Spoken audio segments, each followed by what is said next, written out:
दुनिया की सबसे टफ जर्नी जो कि है माउंट एवरेस्ट, उससे उतर के ही जस्ट हमारे पास आए हैं एक साहब हैं, रघुवर सिंह।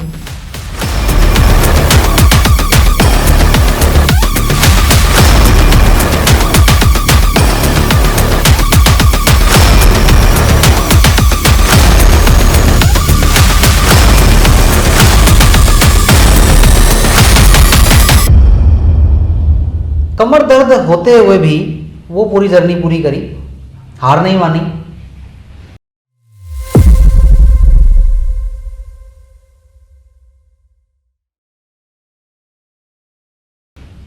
पूरी जर्नी पूरी करने के बाद में उतरते उतरते थोड़ा फिर ज्यादा बढ़ा। हाँ, उतरने के बाद बेस कैंप के बाद। हाँ, बेस कैंप के बाद। अदरवाइज इन्होंने पूरी जर्नी मसल के तनाव के साथ पूरी करी। नीचे आने के बाद ये तकलीफ बढ़ी है।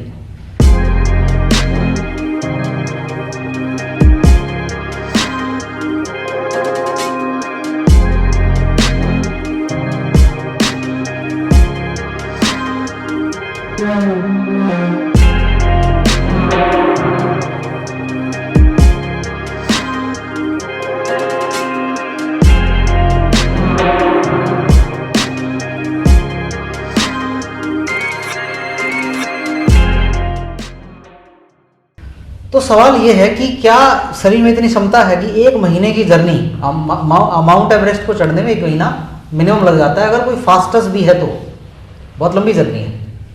तो आप देखिए कमर के अंदर कितनी क्षमता होती है, मसल में कितनी ज़्यादा जान होती है कि इंसान कोई भी चीज़ कर सकता है।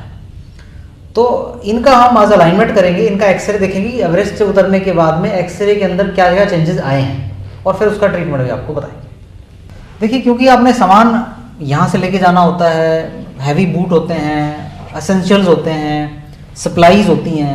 अब क्योंकि इंसान उसमें थोड़ा ऊपर की तरफ रहता है, हाँ सर, जैसे झुका रहता है, तो जब एक महीना इस तरीके से झुका रहता है, जितनी भी पैरास्पाइनल मसल है ओवर एक्टिव हो जाती हैं। मतलब ये पीछे की जो मसल होती हैं, राइट, टाइट हो जाती हैं। ठीक है, अब उसकी वजह से टाइट होने से धीरे धीरे करके जो कर्वेचर है लंबर का वो लॉस्ट हो गया। लंबर जो है कर्व स्ट्रेट हो गया आपका। अमूमन कमर में हमारा ऐसे गड्ढा होता है, जैसे मेरा गड्ढा दिख रहा है आपको ये। हाँ सर, तो ये गड्ढा जो है स्ट्रेट होगा क्योंकि आप झुके झुके चलते रहते हैं ना, ऐसे थोड़ा थोड़ा जर्नी करते रहते हैं। क्योंकि सर तो क्योंकि क्या हो जाता है कि जैसे आप बेस कैंप से लेकर कैंप 2 तक 12 घंटे लग गए हमें, क्योंकि हम बहुत धीरे चले, क्योंकि बीच में क्रेवासेस आते हैं और लैडर रहता है। तो अगर 40-50 मेंबर, क्योंकि एवरेस्ट में इतनी भीड़ रहती है कि 600 क्लेमर इस बार समथिंग जो क्लेम करने वाले थे, उसमें से कितनों का पूरा हुआ कितनों का नहीं हुआ वो डाटा रहता ही है, ऑनलाइन आता ही है। बाकी इतनी भीड़ रहती है कि आदमी खड़ा रहता है कि भाई कब ये पार करे, कब में नंबर पर जाए। क्योंकि आप ऐसे भी नहीं है कि दूसरा रूट पकड़ ले। हाँ, एक कारवा होता है, एक ट्रेल होती है, उसी पे चलना होता है, बस उसी में ट्रेल में चलना और वेरिफिकेशन के बाद ही वो धीरे धीरे इकट्ठा होता है। हाँ, एक टुकड़ी होती है वही पहुंचाई जाती है, बस वही पहुंचाई जाती है। जो बीच बीच में आपको कहीं लंबा ट्रैक मिल गया तो आप दूसरे को कट मार के या ओवरटेक करके जा सकते हैं। लेकिन आपको जहाँ पे लेडर आ गए, क्रेवासेस आ गए, रॉब लगी है, आपने रॉब से दूसरी जगह नहीं जाना है। अगर आप रॉब से दूसरी जगह चले गए तो मतलब नुकसान पहुंच सकता है। ऑफ कोर्स, क्योंकि उनके पास डाटा भी होना चाहिए, आप भी एक जत्थे में ही रहेंगे। और कट मार के जैसे हम गाड़ी ले जाते हैं वैसा तो है नहीं, वो तो है, आपको एक निर्धारित स्थान पे जाना पड़ेगा, है ना। वही है, तो ये है। प्लस जब झुकते हैं तो यहाँ एक मसल होती है, यहाँ से लेकर यहाँ तक, इसको हिप फ्लेक्सर बोलते हैं, इलियोसास मसल होती है ये, राइट। यस, ये हिप के ऊपर अटैच होती है यहाँ पे। इसका काम होता है जब हम चल रहे हैं तो ये एक्टिवेट होती है, क्योंकि हम जब ऐसे चलते हैं बार बार तो ये ओवर एक्टिव हो जाती है। ओवर एक्टिव से क्या होता है, हमारी जो L5 हड्डी है, ये L5, क्योंकि बार बार बेंडिंग फोर्शन हो रहा है, तो L5 जो है हल्की सी रेट्रो में चली गई है। इसको बोलते हैं रेट्रोलिस्थेसिस, हल्का सा घूम गई हड्डी, ठीक है। जब ये रेट्रो जाती है, मतलब एक हड्डी आगे और एक हड्डी पीछे। जैसे बर्गर के एग्जांपल समझो, अगर नीचे वाला बर्गर नीचे जाएगा तो ऊपर वाला बर्गर ऊपर आएगा, स्लाइडिंग मैकेनिज्म होता है। तो L4 जो है वो आगे आ गई है हल्की सी, L5 पीछे, L4 L4 आगे। अब बीच में होती है यहाँ पे इनके डिस्क, यहाँ पे जैसे मैंने जो निशान लगाया, इनमें सब में डिस्क होती है, ये सब डिस्क है। Yes sir. तो इस स्लाइडिंग फोर्स से डिस्क जो है पीछे चली गई है, पोस्टीरियर सेंट्रल बल्ज हो गया है। बल्ज होने से स्पाज्म जो है पीछे का और बढ़ गया है, कर्वेचर और स्ट्रेट हो गया। तो ये एक सर्कल है, दर्द के सिग्नल आएंगे, स्पाज्म आ जाएगा, स्ट्रेट हो जाएगी, फिर दर्द के सिग्नल आएंगे, स्पाज्म आएगा, स्ट्रेट हो जाएगी। इसके बाद एक एंडिंग पॉइंट होता है, इसका भी प्लास्टिक फेज होता है, जैसे कि रबड़ खींचता है ना, एक Yes, रबड़ को आप खींच लेते हो, Yes, sir. इसके बाद धीरे धीरे करके एक ऐसा तनाव आता है जब वो टूटने लगता है, उसको बोलते हैं प्लास्टिक फेज। ऐसे ही कमर की प्लास्टिक फेज होती है। जब कमर की प्लास्टिक फेज आती है तो कमर जो है वो तिरछी होने लग जाती है, क्योंकि जितना जाना था चली गई कमर, अब उससे ज़्यादा तो नहीं जाएगी। अब कमर जो है धीरे धीरे करके हल्की सी तिरछी होने लगी है, क्योंकि यहाँ लॉक है, इससे ज़्यादा नहीं जा पाओगे आप। हाँ सर। अब धीरे धीरे कमर टिल्ट होने स्टार्ट होगी थर्ड साइड में, तो हल्की हल्की धीरे धीरे टिल्ट होना स्टार्ट हो गई। टिल्ट होने के बाद ये जो है, जो वर्टिब्राज हैं ऊपर वाली, वो चली गई हैं लेफ्ट साइड पे, ये लेफ्ट साइड शिफ्ट हो गया है, और ये नीचे वाला राइट साइड शिफ्ट हो गया है। एंड मैकेनिज्म क्या निकलेगा कि पल्विक टिल्ट हो जाएगा। अगर आप ध्यान से देखोगे तो आपको ये ऊपर नीचे नजर आएगा, यस सर। दिख रहा है, ये एंड रिजल्ट है इसका, एक ऊपर हो गया एक नीचे हो गया, राइट। Yes sir. ऊपर नीचे होने से एक प्रॉब्लम हो जाती है, फिर जो लेफ्ट साइड की क्यूअल मसल है कि यहाँ पे साइड में, इसका बोलते हैं क्वाड्रेटस लंबोरम, यहाँ पे, ठीक है। जो इसका काम होता है एडक्शन करना, फ्लेक्शन में हेल्प करना, ये भी टाइट हो गई है। तो जितना का दर्द है सारा का सारा ये राइट साइड पे एक्यूमुलेट यहाँ हो रहा है। तो मुझे लगता है दर्द ये जो है समवेयर ये और ये होना चाहिए, यस सर। हिप्स इसे और ना, यस सर। यहाँ से लेकर ये पूरा दर्द, तो ये मिला जुला दर्द है। Over active muscle spasm and minor slip disc of L4 L5 and with various biomechanical misalignment, ठीक है। तो इनको सबको एक साथ करते हैं एंड मुझे लगता है ठीक हो जाएगा। बिल्कुल।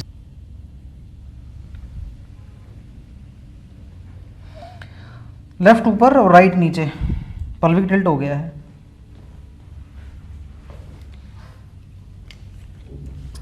मेन जो है ये दर्द है, ये जो मैं कर रहा, ये पूरा ना, यहाँ से लेकर यहाँ तक, ये मेन तो जो मैंने हाथ लगा रहा हूँ ये वाला, तो ये दिक्कत है, इसलिए हल्का सा ये तिरछा हो गया है।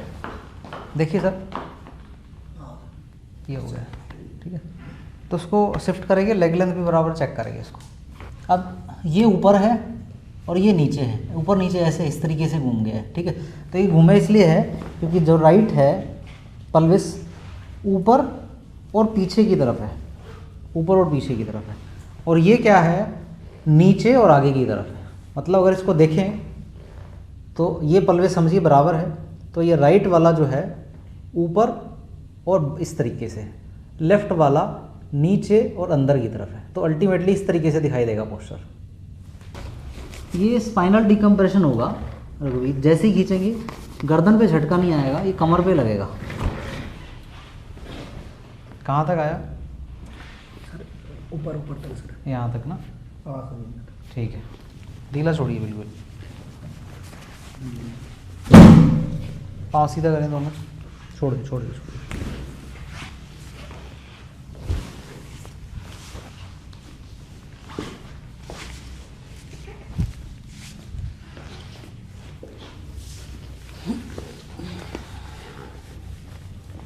ये हिप के लिए है,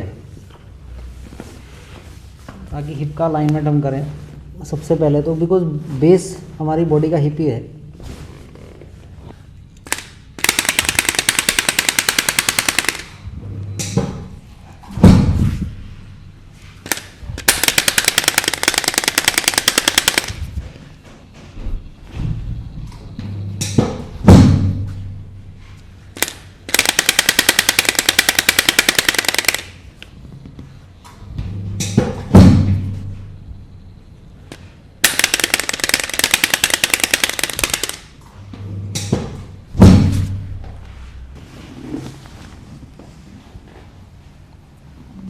बहुत ज़्यादा टाइट है लेफ्ट हिप। बस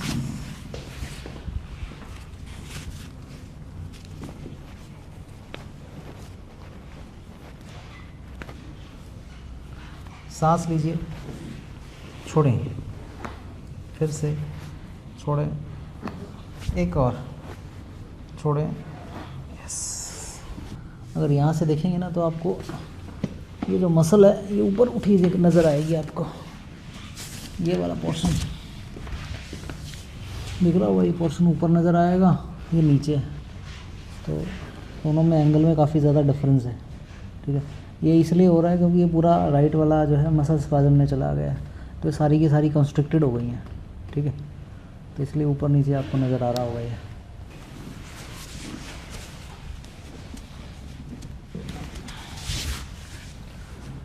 निश्चिंत रहेंगे आप, बिल्कुल ढीला। अब कंधा ले जाएं पीछे अपना, ले जाएं, पुश कर दो पीछे, और पुश और पुश।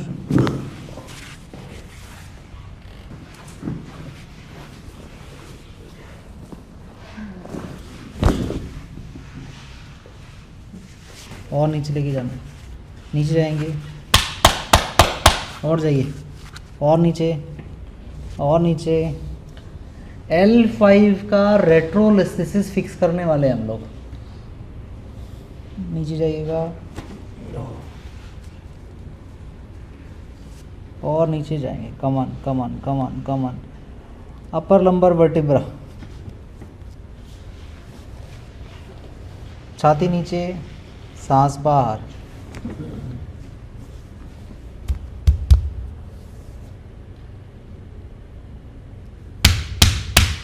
ढीला छोड़े, ढीला, बिल्कुल ढीला।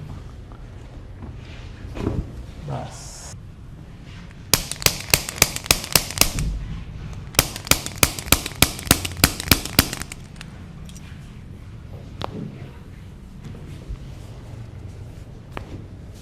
ऊपर देखें आसमान की तरफ, पीछे आ जाओ एक बार फिर से।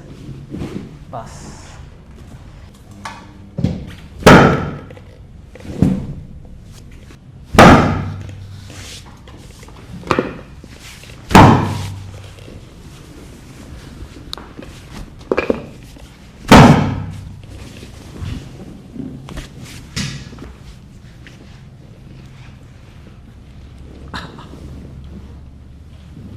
लेफ्ट वाला पाँव मोड़िए, लेफ्ट वाला। अब राइट वाला मोड़िए। ठीक है, अब राइट वाला सीधा करना है, सीधा करो, फिर से मोड़ो, सीधा, फिर से मोड़ो, सीधा। बस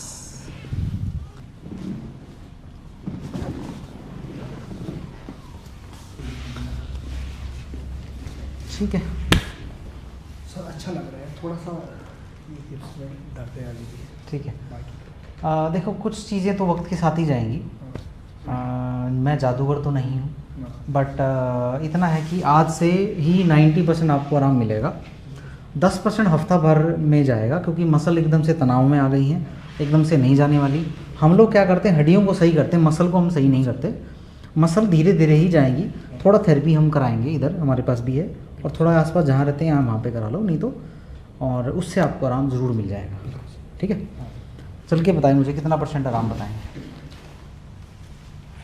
सर अभी 90% तो है, जो टेढ़ा बनता है ना सर, वो मतलब थोड़ा बहुत सीधा लगता है हल्का सा। कितना % अपने आप को बताएंगे? 90%। ठीक है, इतना ही उम्मीद करता हूँ मैं एक सेशन में। हाँ सर, हो सकता है 10 दिन के बाद एक सेशन रिक्वायर्ड पड़े, बट 99% लोगों में नहीं पड़ती। अगर हमारे बताए हुए परहेज एक्सरसाइज करोगे तो दोबारा जरूरत नहीं पड़ेगी। बच्चे का तो मैं देख लूँगा फिर। ठीक है, थैंक यू। ये जो वीडियो हमने शूट करी है, लोगों को इन वीडियो से हेल्प बड़ी मिलती है, ताकि लोग अपनी समस्या को उससे अटैच करके देखते हैं, समझते हैं कि अच्छा मेरी समस्या इससे मिलती है, तो उनको सही जगह ढूंढने में बड़ी आसानी मिलती है।